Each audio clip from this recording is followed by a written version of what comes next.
professeur, justement, Didier Raoult, juste un mot. Ce qui est quand même intéressant, en dehors, et on va parler du fond, bien sûr, mais ce qui est intéressant quand même, allez, j'allais dire zoologiquement, mais ne soyons pas méchants, vous recevez un blâme en décembre 2021, et là, vous recevez une sanction qu'on vient de dire, là, 3 octobre. Mais ça veut dire quoi, puisque vous dites vous-même que vous n'exercez plus depuis septembre 2021? Ça signifie quoi, quand même? Ça signifie quoi de notre société, de l'ordre des médecins, etc.? Mon sentiment, c'est que c'est de la communication, puisque moi, j'ai toujours pas reçu de notification officielle. Ceux qui me l'ont appris, c'est les gens du Parisien Libéré qui m'ont appris ça. Oui. Mon avocat a téléphoné 2 jours après en disant, enfin, c'est une honte que moi, je n'ai rien. Didier Raoult n'a rien, et c'est la presse qui nous informe ça. C'est du cinoche, voilà, c'est de la communication. C'est tout ça. Mais tout ça, pourquoi? Pourquoi? Qu'est-ce que ça apporte, même à l'ordre des médecins? Qu'est-ce que ça apporte? Si vous voulez, le drame de cette crise, qui est peut-être plus fort en France, en tout cas, il faudra bien qu'elle sorte aussi, c'est l'incapacité à part celle, pour ça que je lui rends souvent hommage à Delfrécy, avec qui j'étais en désaccord tout au long de cette crise. C'est le seul qui a eu l'honnêteté de reconnaître qu'il s'était trompé de A à Z, quand même. L'ancien président du conseil scientifique, je le rappelle, voilà. Oui. Mais... Et qu'en réalité, il est d'accord avec moi sur tout, en pratique. Donc c'est très intéressant. Et ce qui est très très intéressant, que je regarde avec beaucoup de gourmandise, je me demande comment ils vont s'en sortir, c'est que ce qui me reproche à la fin, c'est-à-dire de ne pas avoir fait la promotion de la vaccination généralisée et de ne pas avoir dit que le confinement avait un sens, c'est la même chose que dit maintenant le ministre de l'Enseignement supérieur et de la Recherche actuelle. Oui, c'est vrai. Et donc maintenant, avant je disais l'inverse du gouvernement, maintenant je dis la même chose que le gouvernement, donc il va falloir changer encore ça. Donc tout ça est ridicule, si vous voulez. Les médecins sont pas là, ils sont là pour pratiquer leur métier, ils sont pas là pour obéir aux ordres de la politique. Voilà. Oui, le médecin, le général de Gaulle aurait dû dire des juristes de circonstance. Ouais, c'est ça. Des juristes. Voilà. Non, mais ce qui est encore une fois, ça ne va rien changer ni à votre vie, ni à ce qui s'est passé, ce qui se passe encore. Mais on a l'impression, si vous voulez, c'est que c'est pas possible d'accepter qu'un certain nombre de choses que vous avez dit et que d'autres ont dit et que d'autres vous rejoignent aujourd'hui.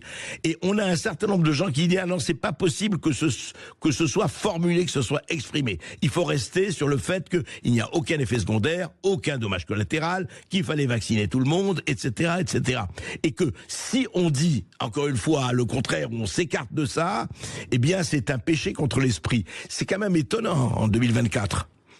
Non, M. Verkoff, c'est la France qui est comme ça. C'est-à-dire qu'il s'est passé un revirement progressif, si vous voulez. La France déteste. Il y a des gens qui disent être l'élite, qui pour moi n'ont rien à voir avec l'élite, qui détestent l'élite, qui haïssent l'élite. Moi, dans mon métier, les meilleurs sont partis de France déjà. Que dans ce monde et dans cette crise, vous savez, ça fait plus de 20 ans que je suis le microbiologiste le plus cité au monde.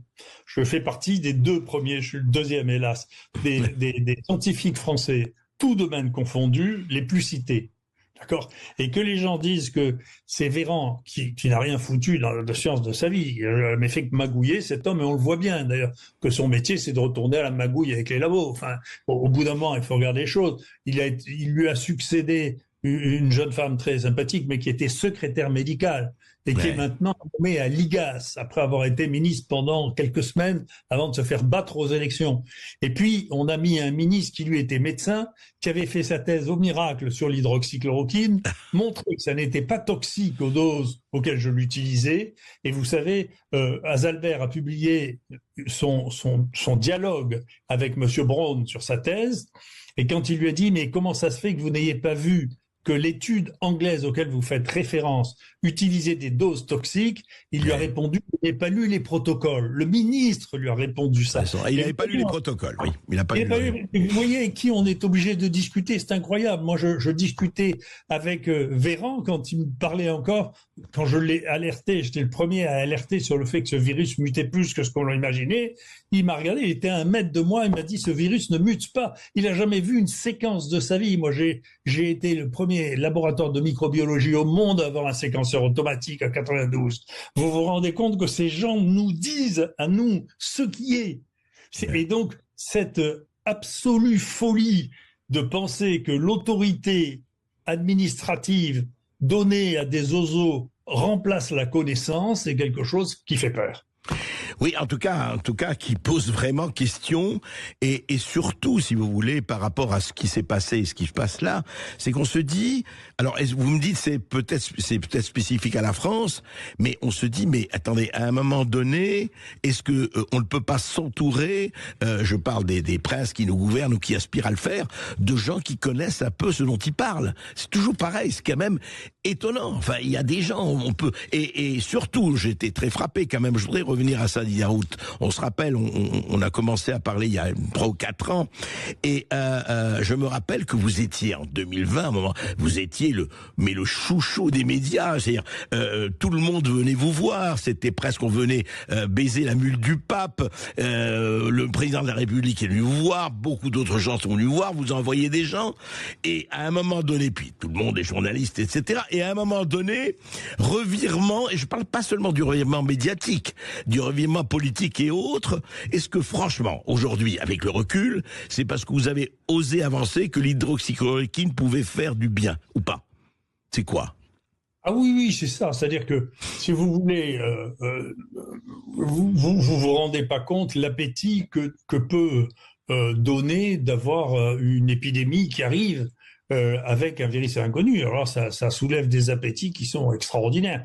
Et si vous dites aux gens vous n'allez pas pouvoir manger de ça, honnêtement, vous créez, si vous voulez, une faim de loup. Et donc je pense que entre ceux qui, ce que je vous disais, je pense que beaucoup de gens autour de moi, beaucoup de gens qui ont réfléchi, se sont demandé est-ce que tout ça c'est de la bêtise ou est-ce que tout ça c'est de la corruption? D'accord. Ben oui. C'est une vraie question. Et donc, je suis convaincu qu'il y a un peu des deux, et qu'il est difficile de faire la part des uns et des autres. Mais Bill Gates, je sais que Boris Toussaint m'a dit que j'étais complotiste de dire ça, mais enfin, Bill Gates paye 18% du financement de l'OMS. Donc l'OMS est acheté par Bill Gates. Le troisième donateur, c'est une association d'industrie pharmaceutique, c'est-à-dire, moi j'ai appris ça quand j'étais petit, si vous voulez, c'est Milton Friedman qui disait ça, vous savez, il n'y a pas de repas gratuit, oui. On ne donne jamais de l'argent pour le truc, et d'ailleurs quand on donne de l'argent pour faire l'aumône, on ne doit pas le dire. Vous savez que c'est dans la Bible, c'est dans toutes les religions du livre, ma main gauche doit ignorer ce que fait ma main droite, on doit le faire. Mais on ne doit pas le dire. Donc Bill Gates, il passe son temps à le dire, et donc il y a une raison pour ça. Mais Bill Gates, il a investi dans l'industrie pharmaceutique et il s'est fait 1 milliard de bénéfices sur les vaccins. D'accord ? Et c'est lui qui recommande l'OMS, qui n'a pas le choix de lui dire non. C'est l'OMS qui paye. Et Bill Gates distribue 600 millions d'euros à la presse dans le monde. 600 millions d'euros à la presse, oui, par an. Oui. Pas mal. Donc, tout ce qui est en tête, pas vous, parce que, ou peut-être vous, et je ne sais pas. Non, je peux vous dire, on a été les seuls dans les médias à montrer, en tout cas ici, à mon émission et à Sud Radio, à montrer franchement que il y avait quand même, on dit pas, on n'est pas anti-vax, on n'est pas pro-vax, c'est pas le problème, du tout. On a toutes les opinions. Mais qu'il y avait des problèmes, des questions qui se posaient. Voilà. Non, mais puis, vous n'êtes pas assez gros. Si vous voulez, les gens, Bill Gates, qu'est-ce qu'il paye? Il paye The Guardian, il paye Washington Post. En France, c'est Le Monde qui reçoit le plus de Bill Gates. Donc, si vous voulez, c'est les numéros 1 en termes d'influence, si vous voulez, qui sont les cibles. C'est banal, enfin, c'est la vie qu'on est en train de raconter. Et donc, il y a ce mélange, des gens qui sont nommés, qui sont pas compétents, qui sont entourés de gens qui sont pas plus compétents. Ce qui est très inquiétant, c'est que les garde-fous de la politique, c'est-à-dire les grands corps de l'État, sont de plus en plus remplis de gens qui ne sont pas compétents non plus. C'est-à-dire, quand ils ont échoué dans leur poste, on les met qui au Conseil d'État, qui à la Cour des comptes, qui à l'IGAS, d'accord ? Et après, c'est eux qui vont vérifier. Vous savez, nous, quand on a reçu les gens de l'IGAS, mais le niveau technique de ces gens-là fait peur. C'est inquiétant. La direction là de l'ANSM qui nous a persécutés, Madame Ratignier, l'Agence nationale de santé, oui. Oui, vous pouvez regarder sur Internet. Elle a fait une seule publication internationale dans sa vie. Elle est au milieu de 5 auteurs. Et cette publication est illégale parce qu'elle a fait des prélèvements sans avoir d'avis du comité de protection des personnes. Et c'est elle qui vérifie toute la recherche clinique du pays, et c'est elle qui nous dit qu'on fait pas et qu'on sait pas faire. Non, mais on vit sur une, c'est intéressant. On va reprendre avec vous, professeur Didier Raoult, juste après cette petite pause, et on va voir effectivement sur l'état des lieux et non pas ce qu'il faut faire, mais comment un peu raison garder ou raison résister. On en parle. Juste un mot, professeur Raoult, nous avons beaucoup d'auditeurs qui demandent à vous parler, et on va en prendre. Mais juste un mot. Toutes ces personnes qui sont venues vous voir, vous en avez parlé, vous dites oui, si je donnais les noms, c'est pas une question, ça vous les donnez pas, ça c'est votre choix et votre légitimité la plus totale, mais tous ces gens qui venaient vous voir en vous demandant le conseil, après, ils ont observé de Conrart le silence prudent, c'était silence radio, on n'en parlait plus, on ne disait pas, parce que Dieu sait si, enfin, vous en avez parlé, je pense pas que vous mentez, Dieu sait s'il y a eu des gens qui sont venus vous voir, vous demandez conseil, vous demandez de les soigner, etc. Écoutez, il y a plusieurs choses. D'abord, le courage est une vertu extrêmement rare. Faut pas se faire d'illusions. La deuxième, c'est que un de vos collègues récemment, c'est bien, ça sort d'ailleurs, hein, un de vos collègues récemment a dit sur une chaîne de télévision, vous savez, on savait tous que le vaccin ne marchait pas, mais on n'avait pas le droit de le dire. Ouais. Oui, ce qui est extraordinaire. Et une autre personne, moi, on va en parler. Journaliste, vous voulez, le fait d'avouer qu'on n'avait pas le droit de dire ce que l'on savait parce que c'était interdit par le gouvernement et que c'est le gouvernement qui subventionne toutes les télévisions. Donc c'est à la fin, c'est la vraie liberté, c'est d'être économiquement indépendant. Et donc comme il n'y a plus de grands médias qui soient économiquement indépendants, ils sont tous payés ou par l'État ou achetés par qui la Big Pharma, qui Bill Gates. C'est difficile et vous voyez bien il existe maintenant. C'est sûrement la chose qui me fait le plus de peine et qui m'inquiète le plus. Ça fait bien longtemps que les gens non plus. Je m'excuse de vous dire ça parce que vous êtes un média raisonnable, mais un médium pour dire la vérité raisonnable.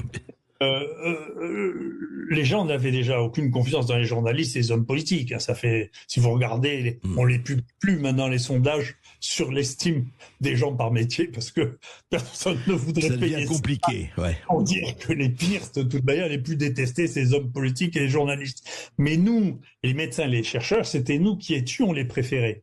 Eh bien, là, cette crise a cassé ça.